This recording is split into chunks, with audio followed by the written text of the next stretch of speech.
Hey everyone, Greg here. As you may know by now, I'm the co-founder and CEO of TripShock, an online reseller for water sports and tours. For the past 12 years, we've had the pleasure of working with hundreds of operators across the country, and we're looking to grow our community. It's free to sign up, and you only pay when we bring you confirmed bookings. We'll help you reach new customers, fill empty seats, and grow your business like so many have done with us over the years. Head over to partners.tripshock.com to learn more about our program, read testimonials, or speak directly with our supply team. As always, thank you for listening and enjoy the show. We do a lot of advertisements, through Google or other websites, and we recently took the phone numbers off because we've noticed that our drop call rate was 30%. So if I feel like that money we're spending in advertising is just being wasted. But worse than all, when they do call, they have no idea what they want because they've never been to your website yet.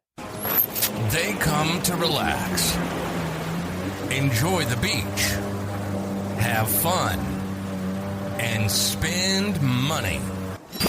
And that's where we come in. This is the Awkward Watersport Guys podcast. Find out tips on the best ways to market and operate a water sports business. If you're a water sports operator, you need to grow your brand, operate more safely, upgrade your operations, and of course, increase bookings. We're industry veterans, broadcasting from Destin, Florida. This is the Awkward Watersport Guys podcast. And this is Kevin O'Neill and Greg Fisher. Welcome to episode 4 of the Awkward Watersports Guy podcast. I'm your host, Greg Fisher. Got my esteemed colleague and co-host, Kevin O'Neill, with me. Kevin. What's up? Let's go. Let's talk about water sports and phones. I'm so excited. Yeah, man, this is going to be a good episode.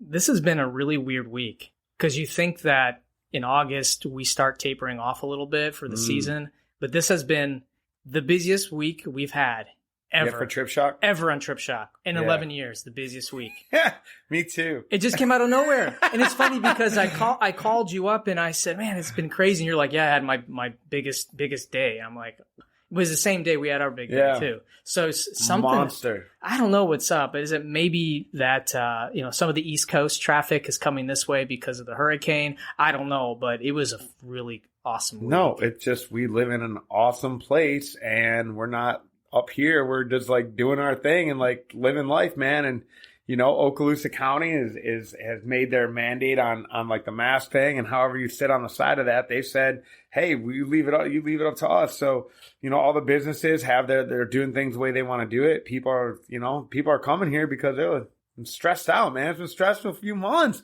They want to come back to normalcy, and we're like the last normal place in America, It feels like. At least we haven't changed to the new normal. So I don't know what it is, but it's been wild, man. It's been a wild ride. Yeah, well, I hope it keeps going a little bit longer, though. Maybe not too much longer, right, Kevin? I don't know. You look a little red. I'm so tired. So, well, great. Well, before we start today's show, we have a few announcements we got to make because we got some really cool news and just some things, some PSAs to make. But cool thing, we had 200 downloads of the podcast so far. So really happy about that. If you use a podcast app to access Awkward Watersport Guys, you can rate the podcast, and we appreciate any reviews or ratings. That helps kind of let the word spread about the show and makes it seem like we're somewhat legitimate. Yeah, I mean, we're not taking all these advertising dollars that have been thrown at us. So you guys get to listen to this commercial free as long as you, the only thing we ask is that you rate, review, ask, and tell a friend. Absolutely. And now we're on lots of different podcast apps. We're on Apple, Google, soon to be Pandora, Stitcher, soon to be Amazon, Audible. I might be missing one of them, but we're on quite a few. Or you can just listen to it. Greg's been working his butt off. He's been so going. No matter what app you use, you're going to find us on there, hopefully. Some other news, we are going to be doing a webinar with Douglas Quimby from Arrival on August 17th at 12 o'clock Eastern Time. And Amber Merrill from Power Up Water Sports in Fort Walton Beach, Florida, she's going to join us. And we're going to talk about water sports and how we're thriving during this pandemic. So that's going to be an awesome, moderated webinar from Douglas and Arrival. And if you want to sign up and register for it, you go to arrival.travel and go to the events tab and you can register it. And I don't think registration opens for another week or so, but just put it on your calendar and make sure you log in. There's an uptick. There's been an uptick when you look at, if you go to like BuzzSumo, like there's a high search volume for COVID positive news. So travel's been rocked. So I've watched some of the webinars that Arrival and I know, and there's that Peak and Skift and all these companies that have been putting out. So I think like this is going to be like a feel good. Yeah, it's going to be one of like the feel good ones. Story. Like actually something good is happening. And that's we're going to bring some positivity to the travel sector because it's sorely needed. And we're going to explain how we managed to get through this craziness. And spoiler, it was 99.9% luck. A little bit of savvy. But we were very lucky. Yeah, great. The next announcement we're going to make is just more of a PSA about the podcast in general and the content we're talking about. And Kevin and I, we've had a lot of years in marketing and operations with water sports, but every now and then, something we might say could not be accurate. And this is a podcast where, we're not going to say it's our way or the highway. Speak up. And if you have something that you'd like to add to our podcast, to send us an email. My email is gfisher@tripshock.com. I'm Kevin at DestinyWaterAdventures.com. I mean, there might be issues that maybe you want to add some more feedback on or just get involved. We'd love to have you on the show or even bring some of the things that you might bring regarding a topic to light or even correct it if there's something we say that isn't accurate. So we just want to let you know that this is not just the Kevin and Greg show. That's right. This is a show for everybody in the water sport industry. We just want to make that clear to everybody. Yeah, I think we've long talked about having people come on and interview. So I mean, if you got new legs on you and you're a young buck and you're starting a company and you want to tell your story, or you're an old dog who was the first person to invent water skiing or stand up jet skiing or parasailing and want to come school us on some stuff that we missed out because me and Greg are super young, handsome guys. Well, so feel free to come in and come talk to us, and we'd love to hear from you, whether it be email or just on the show. So Great. Without further ado. Today, what are we talking about again? Phones. The most interesting topic of all time. Yeah, you know what? This year, the two issues that I hear the most from operators is phones and employees. Because the phone volume has been off the chain because of just how busy some of these water sport operators have been. I gotta stop you real quick, man, on the interesting thing. So I think you posted about it, and we gotta have a conversation about this off mic. But it was a picture of a phone with a hand touching it. And I just from dealing with phone centers and being on the phone myself and being phoned more, I think a picture of a lady with her pulling her hair out and having a phone on the other end. Because let's just be real. That would have been that would have been a better photo. A better shot. So we got off mic we got to talk about the pictures that you're trying to draw our audience in with, because anybody who's ever worked on phones knows it's a hard job, man. It's really not an easy thing. So I love derailing Greg. It's my favorite thing. It's my favorite thing to do. This is Greg's podcast idea. So I'm going to let him go ahead and get back in front of it. But as you were saying, I'm sorry. So phones and staffing have been just the challenges of this summer. The stuff that I've heard from other operators. So I thought it was kind of fitting to discuss phones and maybe some best practices, or talk about what phone system might be best for your business, and Kevin, how to answer them, and how to answer them. So this is a pretty loaded topic, but we'll try to touch upon some of the bigger points about it.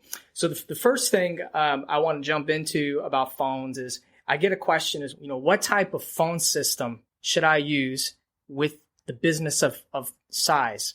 So if you're a single operator opposed to one with several pieces of equipment and 30 employees, like which is the best system for me? And Kevin, I'm going to kind of throw it on you right now because I called you and asked you that. Tell us about how you guys currently use the phones in your business and what phone system you use. And because I'll talk about TripShock, because TripShock is pretty similar in size to some of our water sport operators. But first, you represent probably more majority of our operators than what TripShock does. So I use Verizon. I can't remember who you recommended me to, but I'm gonna go aside from like the tech part of it, and I'm gonna touch on the sales part of it. Okay. So the irony of the company that you put me in touch with, the guy that the salesman or affiliate, whatever he was awful. And like, I was like, I'm going to be the easiest sale you ever had. You're going to close me in 5 minutes, man. And I'm done. I'm ready to go. My man, Greg Fisher from TripShock said this is who he uses. He's the tech guy, man. He's on the ground floor. He knows phone better than anybody. I'm sold, man. Let's do it. Let's go ahead and sign me up. And in 45 minutes, he got me off the phone. I was like, I'm done, dude. I'm done. The final conversation I had with him, I said, are you going to, or will there be an interruption in my service? And he said, there shouldn't be. Now, man, I will tell anybody here, if you're selling anything, I don't care. You say it shouldn't be to somebody, that means there's gonna be to me. Because I've had employees and I have children. And when they say there shouldn't be, it means that I don't know. So this attests to being on the phone and having like a good script to follow and knowing how to close, knowing how to talk to customers, and knowing how to sell. So if you're not training the people on your phones to be the voice of your brand, to be the voice of your company, how to sell people, and I'm not saying like, be like Sally, but I just mean like representing what it is that you have. It's not just A and B and this is what we have and yada, yada, yada. When people review Destiny Water Adventures, and we'll get into review management on another show. Yeah. You know how many people I don't even recognize? And I'm walking down the dock and I'm talking to one of my dock hands. They go, hey, you're Kevin. And I'm like, how do you know me? From my Facebook ads? From my whatever, from my website? No, we talk to you on the phone. Because I still grab the phones here and there with my guys that are busy.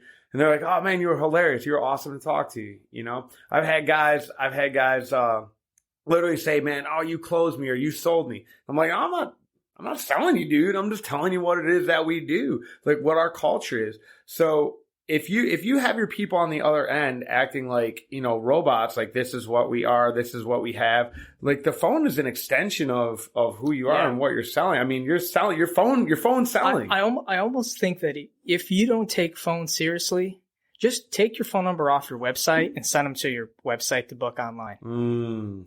Yeah, because because I don't want to talk to anybody. I'm just saying, I've made so many phone calls to businesses in general, and either I don't get through because they have one person working and 100 phone calls are being made. Yeah. Or, hey, let's say we understand staffing has been a big problem this year. If you in a situation like that, figure out how to manage that phone. So maybe but you can book online on our website and check availability. I mean, there are things that you can do to mitigate the loss of phone calls. That's right. But if you're that big, but if you're smaller, if you're an owner-operated deal, if you got a couple skis, if you're the butcher, the baker, the candlestick maker, and I know how much money we lose when I'm not on the other end of those phones because we're taking, 200 phone calls a day. But if you're taking 6 phone calls a day, and you absolutely need to close that, and you're scared to hand that phone off to that employee, you need to train them. You need to sit them down and say, hey, listen, this is how we handle the phones. This is how we, take objections. I've literally hand drawn workflows. Workflows for people how to handle phone calls. So that you can recognize somebody who wants to talk to you for 20 minutes and then somebody who's an actual buyer. And I've written like old school, like Rolodex, Wolf of Wall Street, rebuttal answers. I've drawn these up for people. So even one of my buddies, he pulled me into his call center one day and he said, tell my girl who's answering the phone how you redirect. And I always tell him, I said, just be hostile with them. Hostile and answer a question with a question. Like keep the conversation flowing. How much? When we're sold out, I always take that how much to a when. When do you want to go? Because if you want to go tomorrow and I'm sold out, everything else is just superfluous. It doesn't matter. Where's Crab Island? Where's this? Where's that? Where's the parasail? You know, don't get me wrong. You want to provide value on the phone, help people out, point them in the right direction. But hey, if I can help you out, if there's something I can do for you, go ahead and email me all your questions. And then I've done two things. One, I can answer their questions, and two, get their email address. so we can keep the conversation going. So it's not even just like tech or like what kind of phone systems you should have. Really, I think you have to draw it back just a little bit and make sure that your people on the other end are not, they're not robots. No one's calling to have this experience and have this once in a lifetime, this bucket list thing to talk to an Amazon employee or talk to somebody, you know, frankly from India. You know, no one wants a robot. When they're calling, they want to talk to you. They want an interaction. See, when I book something, I don't want to talk to anybody.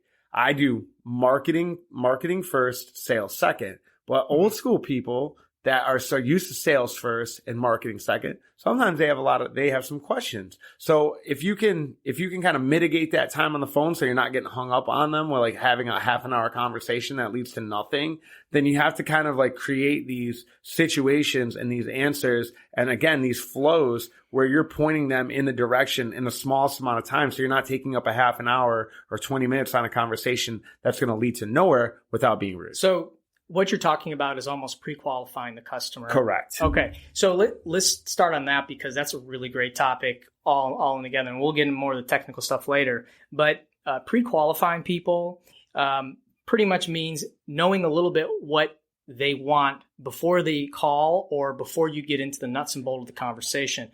Because if you're asking the wrong questions, you're going to increase your call time significantly. And one example of this is just recently with TripShock, we do a lot of advertisements, you know, through Google or other websites.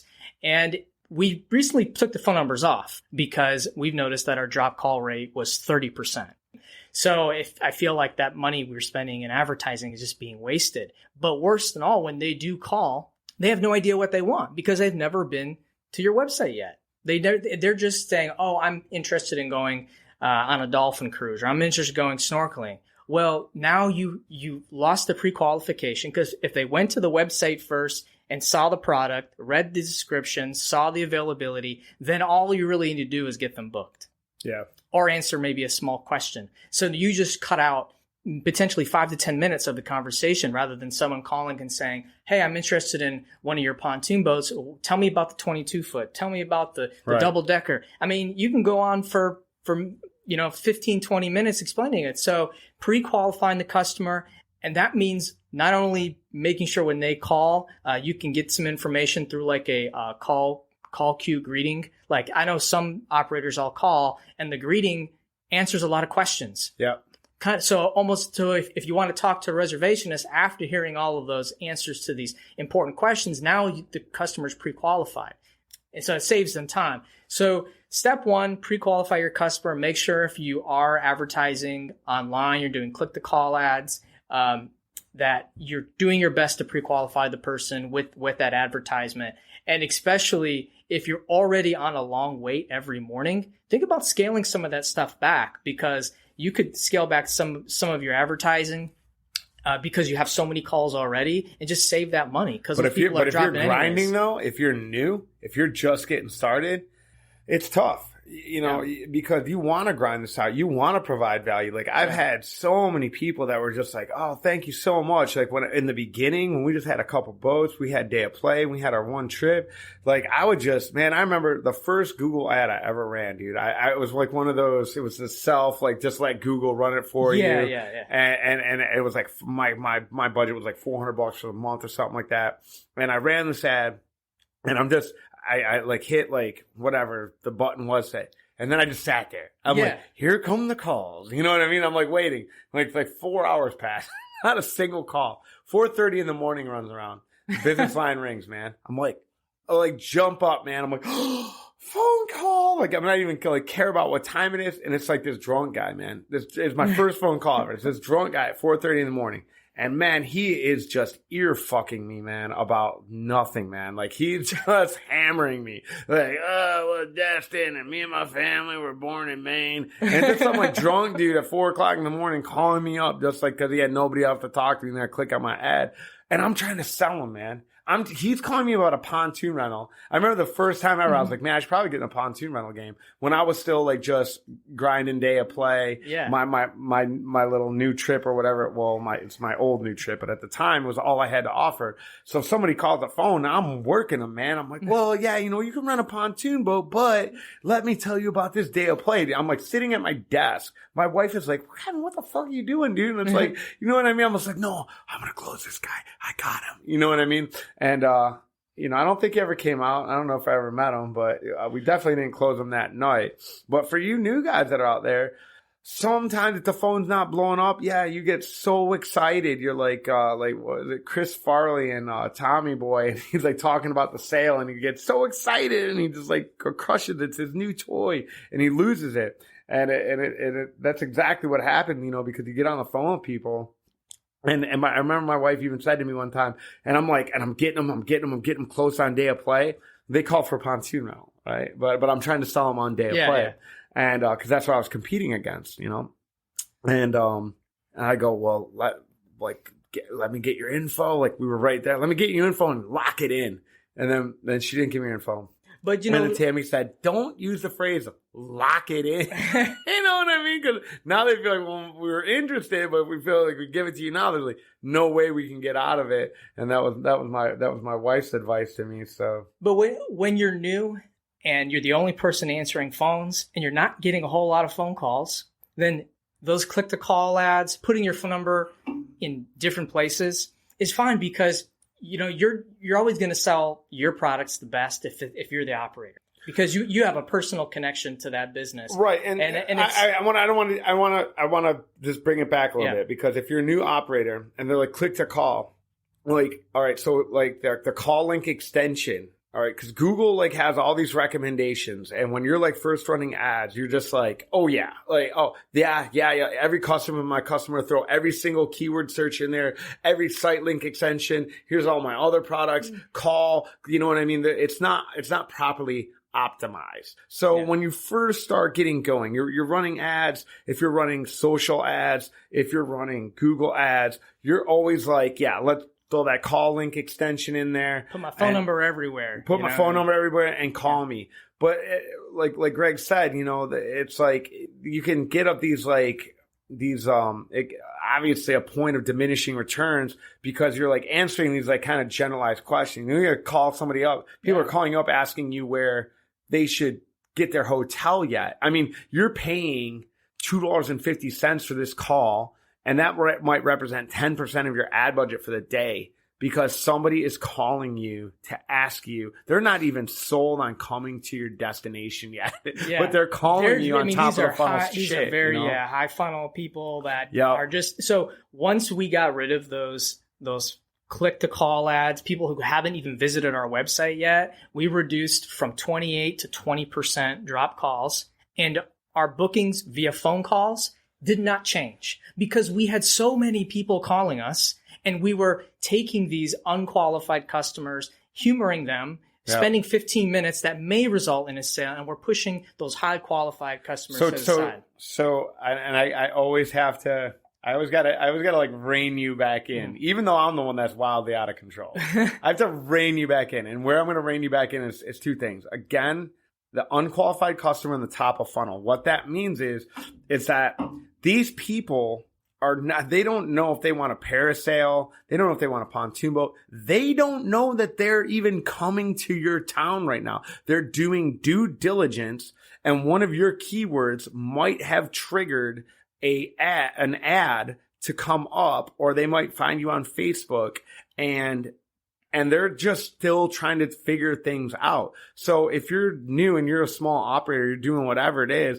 and you're running like $25 a day worth of ads, I mean, that's 10%. That could be a sale. That could be, that could be like 50% of your revenue for a day, that one call, and you're losing it because your ads aren't properly optimized, and then B, you got your phone number everywhere and you're just kind of answering generalized questions. So when we say unqualified, that means they're not calling you about your parasail ad or your snorkel ad or your boat rental ad. They're still trying to figure out where they're coming. And then top of funnel, what that means is when you look at a sales funnel, and we'll get into this on another episode, we're trying to get the stuff that like think of a funnel of what comes out at the bottom. Those are your sales. That's what you're catching. So, but you're putting all these people at the top of the funnel. Let's say you're taking 100 people and then one shakes out and you get that sale. So that's what top of the funnel means and unqualified. And if you're unfamiliar with that type of lingo, then yeah.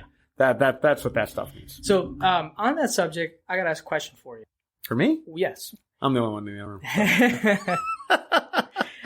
So magazine ads, which people still do, putting a phone number on a magazine ad, I look at that as the same as like a click to call ad. Even though, let's say you have an ad, Destiny Water Adventures, parasailing, pontoon, jet skis, call me for rates and availability. In some sense, they are a qualified lead, but they haven't checked your availability yet. There's no information on the ad because you only have so much ad space. Would you rather push them to the website first and not really feature the phone number, or for those type of mediums, is that more proper to put your phone number? So when it comes to the two differences between marketing and advertising, like I'm a huge marketing guy. I'm not a big like advertising guy.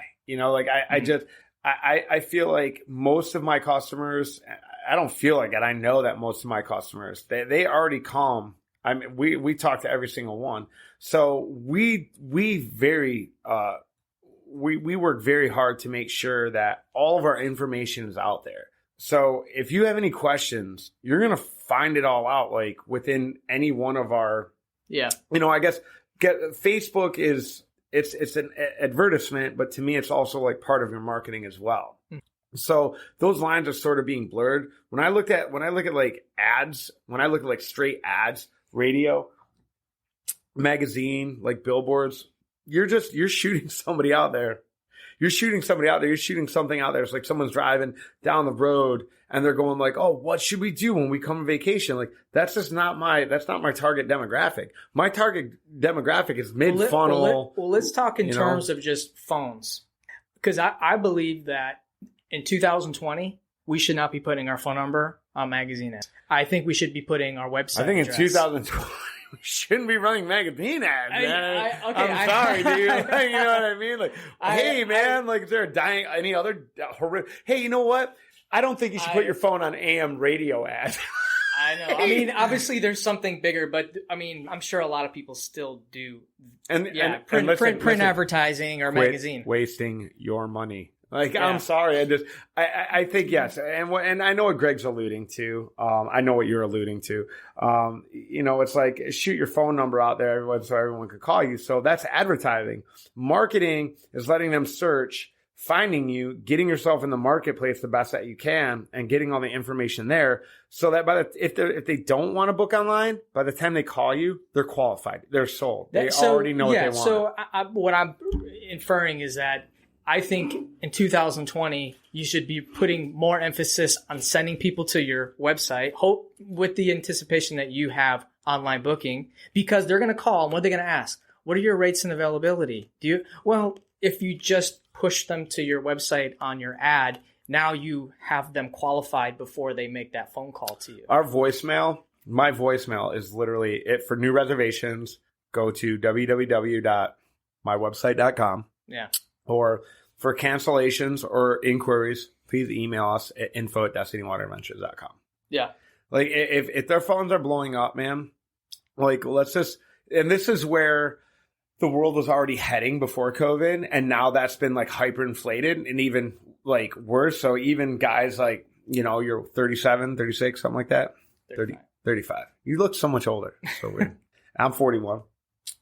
So even the 6 years in difference, like I still sometimes want to talk to a human person. But that's just getting like more and more and less and or rather less and less and less prevalent. Mm-hmm. So, you know, and the market realizes that, and COVID has just completely, you know, has magnified that. And so now, you know, we're getting pushed like 10 years into the future, like overnight, that we weren't ready for. So like the days of talking to people on the phone regardless are just, they're going away. Like making phone calls is going away. Like I text my kid when I need something. She never answers my phone calls, but she answers my text. So the idea of like phones, like, or I mean, don't get me wrong. There's still very important. There's still a lot of people who want to have those people at the other end of the phone. But again, if you can kind of minimize those calls, those interactions, the time of your staff spending answering these questions,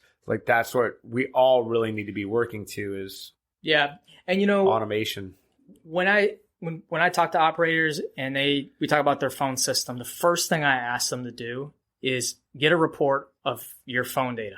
Because if you're looking to switch your phone system to an IP-based phone system, or let's say you want to look something simpler like Ring Central that just route calls. What IP? What's that? Voice over internet. Oh, so it's an internet phone. Internet phone, yes. You gotta start talking to us older guys, man. I'm gonna keep on bringing you back in, That term's like man. 20 years old. I know, man, but when they called and they were like IP phones, dude, I'm 41, man. But it was like connect to the wall and then cell phones. I didn't know there was anything in between. I didn't know that there was a connect to the wall that was still the cell phone. Like an IP phone is an internet-based phone. And I guarantee you, man, I talk to operators like quite a bit, man. And like IP phone, you know You're what I mean? right. Yeah. So yeah, no, it's an internet Wi-Fi based. Yeah. I mean, heck, it could be, you can use your mic on your computer as your phone, you know? So the receiver can be anything. I didn't know that. We just got IP phones. Like I was answering all my calls on my cell phone. So, and I'm still like dealing with it, you know, and that we're using Verizon One Talk. So we have apps. If I want to have I have 2 lines in our call center, and then I get 5 apps per IP phone. So then I have 10 people that I can forward those calls to, or not necessarily forward to, but everyone's phones ring when we have a call coming. So you have 10 phones ring.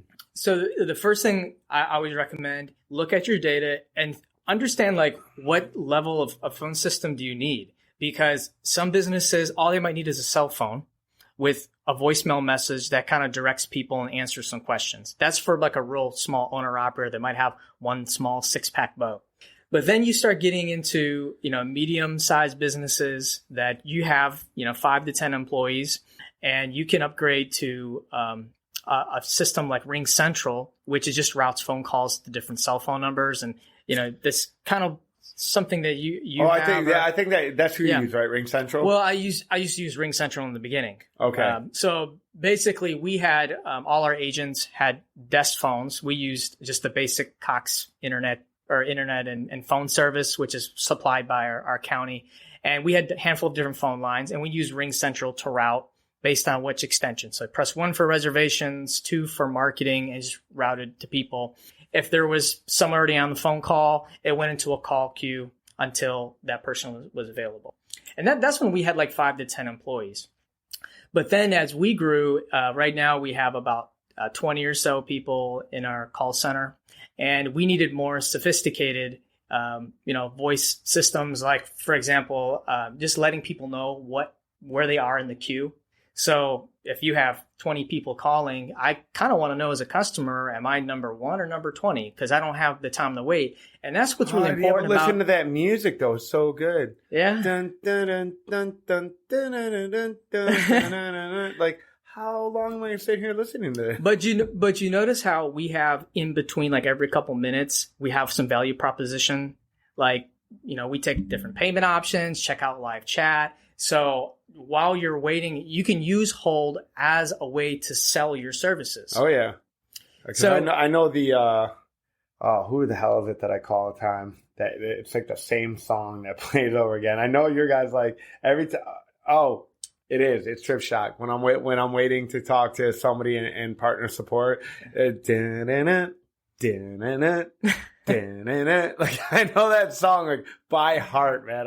Normally I'll call them. I could either call you guys super early or super late, and they know me when they're like, "Hey, Kevin," you know what I mean, or whatever. But CallRail, you know, I want to plug another. I don't know if do you guys use CallRail? We don't. For tracking? Tracking, well, we do all the tracking within our current phone system. Oh, okay. How so?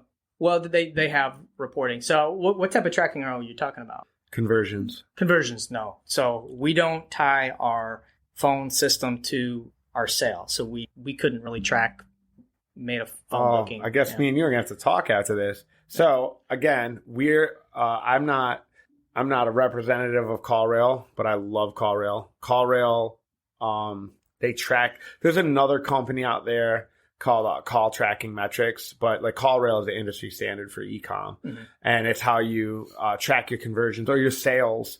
And then at the end of it, so if somebody takes a call, and there's two ways they can do it. Either one, you can put in like a phrase that will track that they'll like highlight it because they're recording all the calls, and then you can get a transcript of every single call, and then they'll highlight it. Let's say if I just say, you know, thanks for calling Destiny Water Adventure, blah, blah, blah, boat sales. Well, we look forward to having guys on your pontoon rental boat in Fort Walton Beach. All right, they'll highlight that out. And then when you look at your log of everything that's gone down, you can see that and go, okay, that was a sale.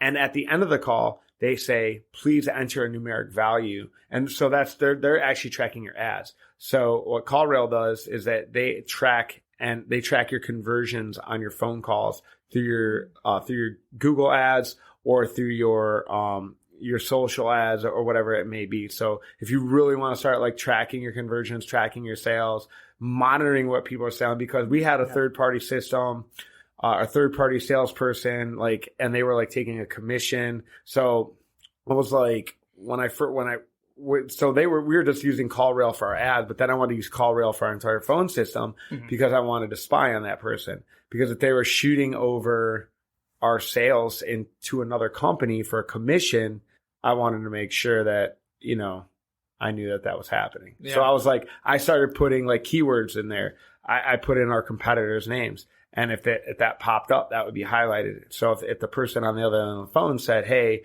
go use company B, I would see that and be like, well, you're selling my competitors for 10%. Either you're fired or thank you for the 10%. If you're going to be a de facto OTA. Yeah. So CallRail. Love CallRail. CallRail. Yeah. Check it out. CallRail. Do it. Or Call Tracking Metrics. They do the same thing. So, you know, when we use phones, I mean, we back it up with live chat. And I don't think enough operators have adopted live chat yet into their, and maybe it's just because logistically it's difficult to do, but live chat is a great way to pull people off the phones, and one agent can handle multiple chatters at the same time. And I've also noticed with people using their cell phone, if they call and they can't get an answer right away or they get put on hold, the next thing they're going to do is go right to chat. We get hundreds of chats a day.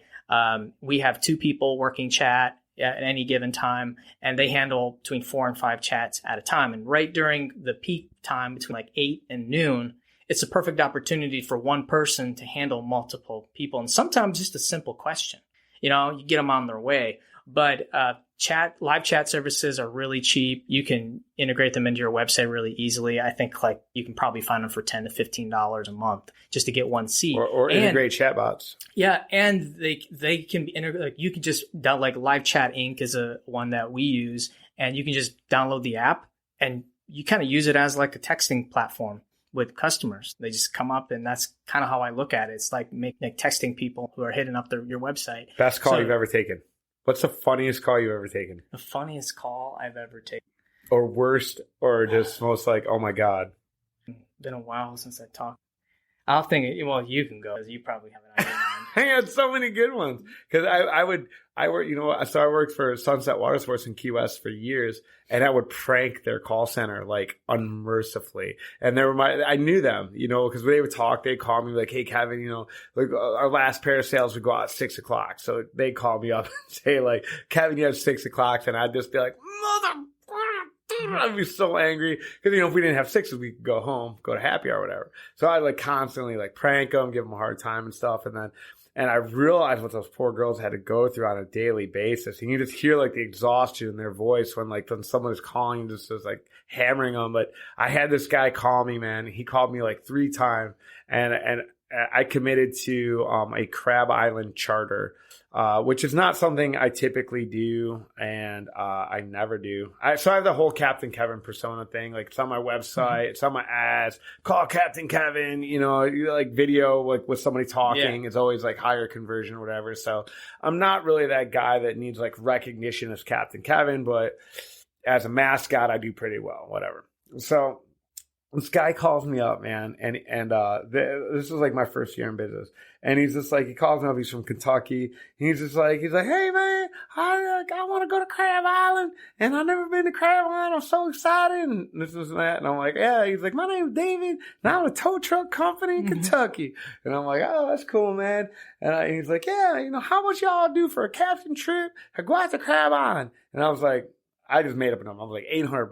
He's like, all right, man. So gives me his number, gives me a credit card number, books a trip. So then like a month later, I'm out with my kids on the boat, and we're out there looking at dolphins, and he calls me again. He's like, hey, Captain Kevin and David from Kentucky. I drive the tow truck. And I was like, yeah, man, I remember you. We're going to do like the Crab Island. He's like, man, I'm so excited. And I'm like, yeah, that's cool, man. I'm excited too. It should be a really good time. He's like, what are you doing? I'm like, well, yeah, I got to get going, man, because I'm on the boat, like looking at dolphins with my kids. He's like, man, fuck you, man. I was like, what? He's like, man, you're out there right now, and I got fucking tow trucks. You're out there with your family, fucking with your kids looking at dolphins, man. God damn, man, I can't wait to get there and go to Crab Island. I was like, all right, man, you're a trip, David. I can't wait to go out there too, man. And so, man, this fucking guy shows up, and he's got this like syringe, like this huge, when I say syringe, I mean like a plastic water gun, but it's like a giant water gun syringe, right? This dude's like 55 years old, and he gets on the boat. It's 9 a.m. and he takes like 3 beers, and he pours them all in this giant like super soaker syringe squirt gun and fucking bombs it, dude. Like 36 ounces of beer in one shot. Like, he just opened up his gullet and was like, and just drinks all of his beer at once. Like 9 a.m. I was like, oh my God, dude. Like, I'm at work. I'm tired. I'm like, I don't really hang out at Crab Island. Crab Island's like our Lake Havasu, Lake of the Ozarks. Everyone's got like their little spot that they go to and, boat up and raft up and drink and have fun. And they do that for like a weekend. Crab Island in Destin is like 24 hours a day, 7 days a week for all of summer. Like, it never stops. Anyway, so the guy gets like this completely hammered, him and his wife. They have a great time. Like, I'm like ready to go home or whatever. And then his friends get on the boat, and they're just like normal chilling, like having a couple beers. And he goes, he looks at me, and I'm just sitting there, and he can tell like I'm ready to go home. And he goes, yeah, this is David's Nirvana. It's exactly what he said, Nirvana. And I go, man, that is simultaneously the most amazing and saddest thing I've ever heard. And he gets back to the boat, and him and his wife are just completely trashed. They had to drink like 40 beers. And he's just like, I can't believe I'm at Crab Island. Like, I know I got video on my phone, like them like booty dancing on the boat the entire time. And it's pretty hysterical, but it does attest to the fact that you can create relationships with a certain demographic over the phone, and you can speak to about your brand, and you can like explain what your company's about. It just doesn't have to be this like very rigid, like, yes, no, let's qualify them, let's pre-qualify them, let's get them off the phone. Like, you can like create a relationship with people and provide value over the phone. There's a lot of times where, yes, I'm trying to get off the phone. I want my people to get off the phone, but at the same time, I want them to also be able to walk away from the conversation, even if they haven't bought a product with us, to glean some type of information. And at that point, now you're pre-qualifying them for next year, and you're moving them down the funnel. And they may, if you're savvy, and you can and get their information or put their phone number down, get a name, whatever it is, get their email address, and put them into your funnel and say like, all right, well, you have a ton of information, so now I'm going to use like an email service, reach out to you down the line, because you might come back next year if we do our job right and provide some like great content, answer some of these questions throughout the next 12 months, bring them back, and then they're going to remember your company. Oh yeah, it was a great guy. I talked on the phone. They shot us some emails, told us some great places to go to eat, some fun things to do. And you know what, man, after all that, we do want to go on the boat again, or do want to go parasailing, we do want to go snorkeling, but this time we're going to call ahead 2 weeks and book with them. And we've had an insane amount of success with people that have been like, we didn't use you last year, but man, like we talked to you on the phone, we dealt with you guys are awesome. Now we're making sure we call in advance and get you guys, because you guys are the best. You know what's difficult about doing phones with water sports is that everybody calls between a 4-hour period. You get 90% of your phone calls in such a short time. And what struggles with us at Trip Shock is that we have to hire people primarily to work that morning, which they don't want to. They want to work 8-hour shifts. They don't want to work 4-hour shifts. And every other water sport operator has to deal with the same thing, that all their phone calls happen in a short time, and they're never going to get to all of them. So if you're going to take anything away from this podcast, is that, you have a really short time really to make money in the whole year. You have a short time to make your bookings, because most people are calling in the morning, and make sure you value, that short time you have to answer these phone calls, and be sure that wherever you put your phone number is going to pre-qualify people, because you don't have time. I mean, just think of it. If you have 1 or 2 people working phones and every person's calling, taking 20 minutes of your agent's time, that 4 hours could go so fast where you lose 50% of your phone calls. Yeah. So it took me a long time to realize that. And now we're finally making a lot of changes to make sure we're getting more quality, because we just don't have enough time. And a lot of times when we used to have a service where you could put your name and number and we will call you back. Yeah. 9 out of 10 times when you call that person back, sorry, we called so-and-so and we already have a trip. So you don't have enough time. Yeah, but what you can do though, is instead of saying name and number, email. Yeah. Get their email address. And then you just work that down the line. But if they're calling 9:30 and they want to go on a dolphin cruise or something, and they leave a phone message, and you're really busy, by the time you call them back, 30 minutes to an hour. That's it. Yeah, but you're not there. You're playing a short game there. Yeah. The long game is when they come back, and they will come back. The long game is go ahead and put them in your automation system, MailChimp, Active Campaign, whatever it is that you're using. Put them into your system. If you're going to get information from them, what do you want? Worst case scenario, you don't get the booking, but you do get information. Absolutely. That's a good point. Build your database. Yeah. And then also, again, going back to episode 1, commodity versus branding, and you're going to sell, what's your email list for? Yeah. And if they're actively giving you their email address, then, man, I think you need to edit this part out. I don't want people, that's my magic, man. That's one of my secrets. I just gave it away to the world. No one's going to know. Well, I think waiting list in general, and I don't know if there's reservation systems that offer this service, but just if you're sold out, have a waiting list and get the data from people, even if you're able to call them back or not. That's at least right. You know that this person wanted to go on a trip at this time. And next, people are creatures of habit. I've noticed is that every year they come around the same time, right. The same place. So if you have some data on someone saying that they're interested in a pontoon boat, this week of July, there's a good chance that they're going to be interested next year. So you hit them up, put them in your sales flow, and hit them up a week or two before and try to sell them. So phones. Final thoughts.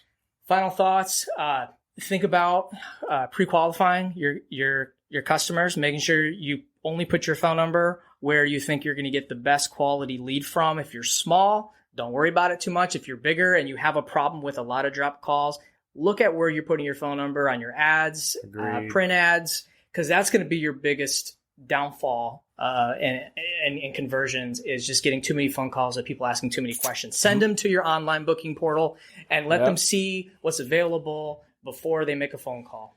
My final thought, and we didn't get into it, I kind of alluded to it quite a bit.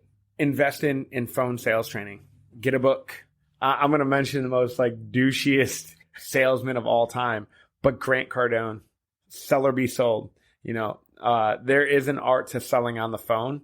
In water sports, I think that's very nuanced because you are getting a bazillion calls. But if you are smaller and just getting started and you're relying on your personality, you're trying to get your passion through on the other end of that phone, figure out invest in a sales program that can teach you how to sell over the phone. You know, it's not real estate or, you know, like this long game, but there are ways for you to sell on the phone and do it quickly. So I got two more things in my final thought. Oh, go for it. Look at a live chat service to pick some people off of your site before they make a phone call, and look at your phone data.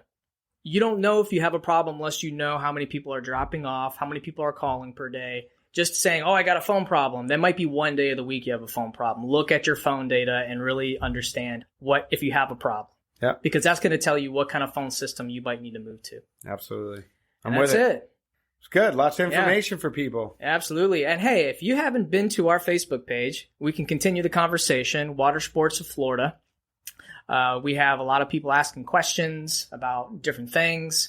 One person asked about a prop the other day, and he had a lot of great feedback from me. We're all here to help each other out. Things. So let's continue the conversation on Facebook, Watersports of Florida. And that's a wrap, episode 4. Boom, down. We've been drinking beers, and I got to go pee. Have a good one. You've been listening to the Awkward Watersport Guys podcast. If you're in the water sport industry, this is the podcast that brings the business perspective to parasailing, jet and ski boat rentals, sailing, snorkeling, and everything else. We hope you've gotten some useful and practical information from this show. Be sure to sign up to our email list at watersportpodcast.com and subscribe in your favorite podcast app. We'll see you next time, and thanks for listening.